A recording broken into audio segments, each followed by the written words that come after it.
Hello and welcome students, Gyanjyoti coaching সেন্টারের পক্ষ থেকে তোমাদের সকলকে আরো একবার স্বাগত। আজকে আমাদের আলোচনার বিষয় রাষ্ট্রের উৎপত্তি সম্পর্কে সামাজিক মতবাদ, discuss the social contract theory regarding the origin of state.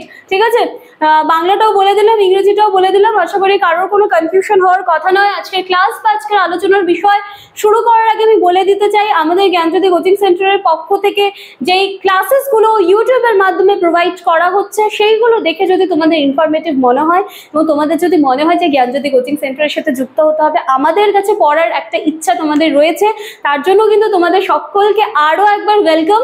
আমাদের সাথে সরাসরি যুক্ত হতে গেলে তোমাদেরকে এইখানে কর্নারে দেওয়া দুটি নাম্বারের মধ্যে যে কোনো একটি নাম্বারে কিন্তু কল করে নিতে হবে। ঠিক আছে, কল করলে কিন্তু তোমরা তোমাদের মধ্যে যদি কোর্স ফি নিয়ে কিছু ডাউট থাকে সেটা ক্লিয়ার করে নিতে পারবে, বা তোমাদের সাবজেক্টসগুলো নিয়ে যদি কোনো কনফিউশন থাকে সেটাও ক্লিয়ার করে নিতে পারবে। কথা বেশি না বাইরে আমি একেবারে আমার আলোচনার বিষয়ে চলে আসবো। দেখো, রাষ্ট্রের উৎপত্তি সম্পর্কে সামাজিক মতবাদ, তার মানে কি বলছে, এই যে রাষ্ট্রের উৎপত্তিটা যে হলো সেটা কোন বেসিসে মনে হয়েছিল যে এরকম একটা রাষ্ট্রের মানে ধারণার দরকার আছে, একটা রাষ্ট্র গঠনের দরকার আছে, তো সেইটা নিয়েই কিন্তু হচ্ছে সামাজিক দিক থেকে যে মতবাদটা সেটা নিয়ে কিন্তু আজকে আমি আলোচনা করব। এবং এই যে মতবাদ যেটা রয়েছে এটার কিন্তু দুটা ক্লাস হবে। আজকে তোমরা পার্ট 1 পাচ্ছ, যেখানে আমি টমাস হবসের মতামত যেটা রয়েছে সেটা আলোচনা করব, এবং পরের দিনে কিন্তু আরো দুজন যারা রয়েছেন তাদের মতামত কিন্তু আলোচনা করব, জন লক এবং জ্যাক্স রুশোর মতামত।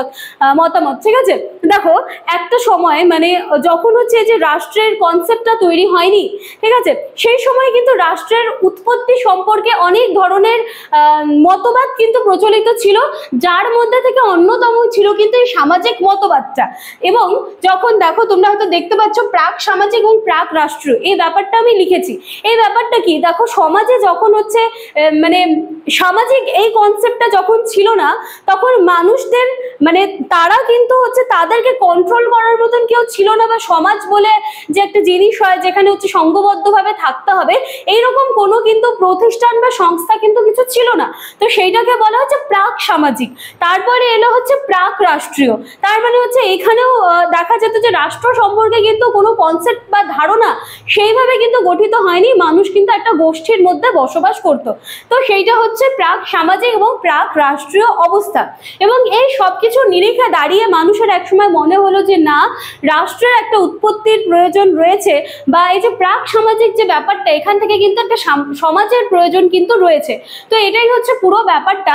এইবারে দেখো আমি বললাম যে টমাস হবসের যে মতামত রয়েছে সেইটা আমি আজকে আলোচনা করব। তাহলে দেখো, ইংরেজ চিন্তাবিদ ছিলেন হচ্ছে টমাস হবস। ঠিক আছে, টমাস হবস ছিলেন ইংরেজ চিন্তাবিদ। ওনার লেখা একটা গ্রন্থ ছিল লেভিয়াথান। ঠিক আছে, কত খ্রিস্টাব্দে লিখেছিলেন? 1651 খ্রিস্টাব্দে ইংরেজ চিন্তাবিদ টমাস হবস লেভিয়াথান নামক একটা গ্রন্থে, যেটা 1651 খ্রিস্টাব্দে লেখা হয়েছিল, সেই গ্রন্থে তিনি নিজের মতামত প্রকাশ করেন যে সেই সময় যখন মানুষের মধ্যে রাষ্ট্র বা সমাজ নিয়ে কোনো ধারণা ছিল না, সেই সময় মানুষের অবস্থা কিন্তু খুব কঠিন ছিল। তাদের লাইফস্টাইল এরকম হয়ে গিয়েছিল যে তাদেরকে রুল করার মতন কেউ ছিল না, তারা ছন্নছাড়া ভাবে বসবাস করত, এবং তাদের মধ্যে হচ্ছে ঘৃণ্য, দারিদ্র, মানে ক্ষণস্থায়ী এই ব্যাপারগুলো কিন্তু তাদের মধ্যে দেখা দিচ্ছিল। তো এইরকম অবস্থায় দাঁড়িয়ে সাধারণ মানুষ মনে করে যে তাদের একজন শাসকের দরকার রয়েছে, বা একজন ব্যক্তি বা ব্যক্তি সংসদের প্রয়োজন রয়েছে, যারা ক্ষমতায় এসে তাদের যে একটা গ্রুপ আছে সেইটাকে যেন রুল করতে পারে, মানে তাদের যে চলাফেরা, নিয়ম নীতি সব যেন একটা সিস্টেমের মধ্যে আসে। সহজ বাংলা ভাষায় বলে এই ব্যাপারটা। তো এই এরকম একটা তারা চিন্তা করলো, এবং এর সাথে সাথে যখন সাধারণ মানুষ একজন শাসককে নির্ধারণ করলেন, তো সেই শাসকের হাতে কিন্তু যাবতীয় যত ক্ষমতা ছিল সব সেই মানে শাসকের হাতে কিন্তু অর্পণ করে দিলেন। এবার শাসক কিভাবে সেই জনগণকে রুল করবে সেইটা কিন্তু শাসকের হাতে ছিল। ঠিক আছে, এই পুরো ব্যাপারটা কিন্তু টমাস হবসের লেভিয়াথান গ্রন্থে 1651 খ্রিস্টাব্দে লেখা একটা গ্রন্থে কিন্তু লেখা হয়েছিল। তাহলে আজকে আমি জাস্ট কনসেপ্টটা তোমাদের ক্লিয়ার করে দিলাম যে রাষ্ট্রের উৎপত্তি সম্পর্কে সামাজিক মতবাদটা কি ছিল, বা সেখানে দুরকম অবস্থার সৃষ্টি হয়েছিল, এবং সেখান থেকে একজনের মতামত কিন্তু আজকে আমি আলোচনা করে দিলাম। এটা কিন্তু আজকের ক্লাস তোমরা পার্ট 1 হিসেবে পাচ্ছ। কাল কিন্তু এটা নিয়ে আরেকটা ক্লাস পাবে, যেখানে আমি আরো দুজনের মতামত কিন্তু আলোচনা করব। আজকের ক্লাসটা এখানেই শেষ করছি। ভিডিওটা ভালো করে দেখবে, আমি যতটা সহজভাবে বলা সম্ভব হয়েছে আমি কিন্তু বোঝানোর চেষ্টা করেছি। আশা করছি ভিডিওটা ভালো লাগবে, ভালো লাগে লাইক, কমেন্ট, শেয়ার, সাবস্ক্রাইবের আশা রাখলাম। দেখা হচ্ছে পরবর্তী দিনের ক্লাসে পার্ট 2 নিয়ে। Thank you.